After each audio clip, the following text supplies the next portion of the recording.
बढ़ती हुई पाश्चात्य संस्कृति इसका प्रमुख कारण है। और फिर ये संस्कृति टीवी और इस मोबाइल पर इतनी ज़्यादा फैल गई है कि लोग अपने जो भारतीय संस्कार हैं उनको भूलते जा रहे हैं। इसी कारण ये सब ज़्यादा से ज़्यादा बढ़ता जा रहा है।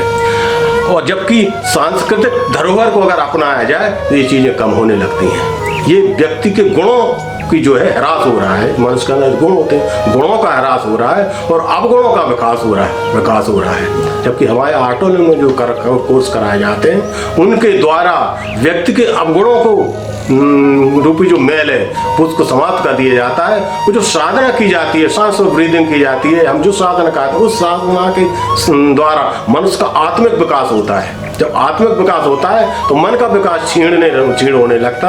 अभी व्यक्ति मन में फंसा है, मन के मैल में फंसा है, उसी में फंसा हुआ ये सब कर रहा है। लेकिन जब वो आत्मिक रूप से पुष्ट हो जाता है तो उसके सारे भाव नष्ट हो जाते हैं। फिर वही भाव आने लगता है, सिया राम मैं सब जग जानी, करो प्रणाम जोर जुग पानी। दूसरों पे भरोसा जल्दी कर लेता हूँ, मैं आज भी कर लेता हूँ। ठोकरें बहुत खाई हैं, लोगों ने बहुत धोखा दिया है, इस्तेमाल किया है, यूज़ एंड थ्रो किया है। लेकिन वो सब मैं समझता हूँ कि सब जैसा ईश्वर चाह रहे होंगे वैसा हो रहा होगा। लेकिन जो मौका परस्ती है ये समाज में अच्छी चीज़ नहीं है, बढ़ रही है, खूब बढ़ रही है। और मैं आपके माध्यम से ये कहना चाहूँगा कि लोग दूसरे पर भरोसा एकाएक ना करें, पहले उसको परखें तब उसके ऊपर विश्वास करें। बिल्कुल सत्य है ये। आज ऐसा हो रहा है, आज आदमी अवसरवादी हो गया है। उसे अपना काम बनाने के लिए वो सारे सब कुछ करता रहता है, जबकि आदमी को वजनदार होना चाहिए। और वो असत्य का उसके लिए सहारा लेता है, चापलूसी का सहारा लेता है। लेकिन आदमी को ऐसा होना नहीं चाहिए। कि आज के टाइम पे जहाँ जिसके साथ जिस अगर आदमी दूसरे पद पर है तो पद का लाभ यानी अपने हितों का लाभ अगर उसको उस व्यक्ति से अर्जित है, चाहे वो पिता हो, चाहे अधिकारी हो, तो चाहे नीचे का स्तर का कर्मचारी हो, चाहे व्यापारी हो, अपने हितों को देखते हुए, अपने हितों को सर्वोपरि मानते हुए उससे साथ संबंध है।